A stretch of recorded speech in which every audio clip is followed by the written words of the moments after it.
Welcome to a journey through the heart of American power and history, the White House. At 1600 Pennsylvania Avenue, this iconic structure is more than just the residence and principal workplace of the President of the United States. It is a living museum, a national monument, and a powerful symbol of democracy recognized around the world. But how did this magnificent building come to be? Our story begins over 2 centuries ago, with the nation's very first president, George Washington.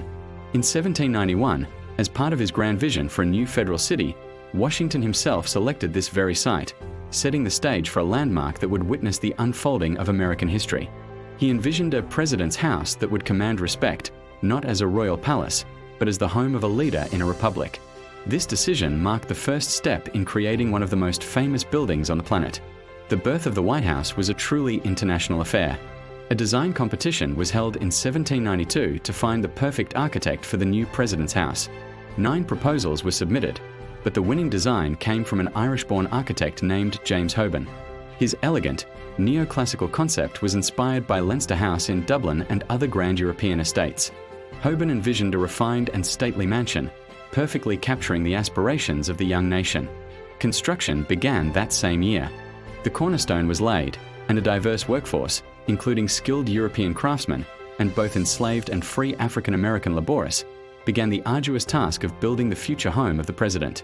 Using pale Aquia Creek sandstone, they meticulously crafted the building that would soon become a national icon. The White House officially welcomed its first residents, John and Abigail Adams, in November of 1800, even though construction was not yet complete. The house was drafty and unfinished, but it was a home.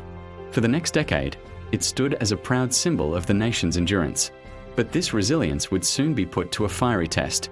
During the War of 1812, a conflict that pitted the United States against Great Britain, the young capital city became a target.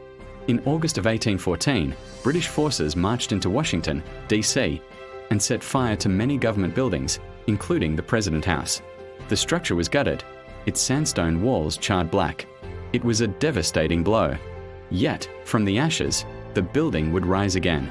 James Hoban was brought back to oversee the reconstruction, a massive undertaking that symbolized the nation's refusal to be defeated. The scorched exterior was painted a brilliant white, giving birth to its enduring nickname, the White House. The building we see today is not the same one James Hoban originally designed. It has grown and evolved with the nation itself. Early additions included the graceful south portico in 1824 and the stately north portico in 1829, giving the mansion its famous and familiar facade. These additions, designed by architect Benjamin Henry Latrobe, enhanced the building's grandeur and provided functional outdoor spaces for presidential events. As the 19th century progressed, the house saw numerous interior updates, reflecting the changing tastes of its occupants and the technological advancements of the era, from gas lighting to running water.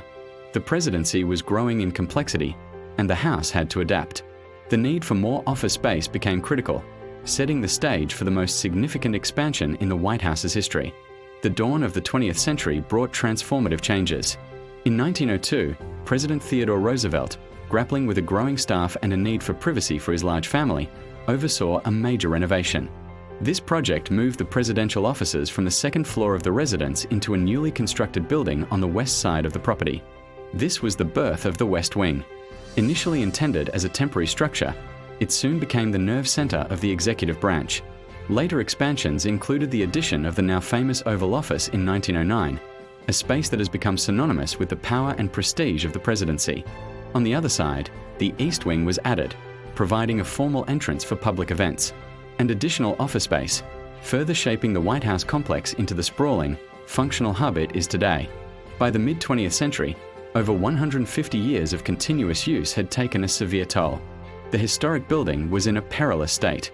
Floors were sagging, and engineers discovered that the main body of the house was structurally unsound and in imminent danger of collapse. President Harry S. Truman was faced with a difficult choice: tear it down and start over, or attempt an unprecedented restoration. He chose to save the historic exterior. From 1948 to 1952, the White House underwent a complete gut renovation. The entire interior was dismantled, a new steel frame was constructed inside the original stone walls, and then the historic rooms were painstakingly reassembled. It was an extraordinary feat of engineering and preservation. This massive project ensured that the White House would stand for generations to come, preserving its historic shell while modernizing its core. Today, the White House stands as a testament to the nation's journey. With 132 rooms, 35 bathrooms, and 6 levels, it is a hive of activity. It is a family home where presidents and their families live, celebrate, and experience private life in the public eye. It is an office where critical decisions affecting the world are made daily in the West Wing. And it is a museum welcoming hundreds of thousands of visitors each year to tour its historic rooms, adorned with art and furniture that tell the story of the American presidency. From the solemn dignity of the Blue Room to the bustling energy of the Oval Office, every corner of the White House is steeped in history. It is a living symbol of American democracy, a beacon of continuity and change, forever intertwined with the story of the United States. Thank you for joining us on this tour of America's house. If you enjoyed this journey, be sure to like, subscribe, and follow for more deep dives into the world's most fascinating places.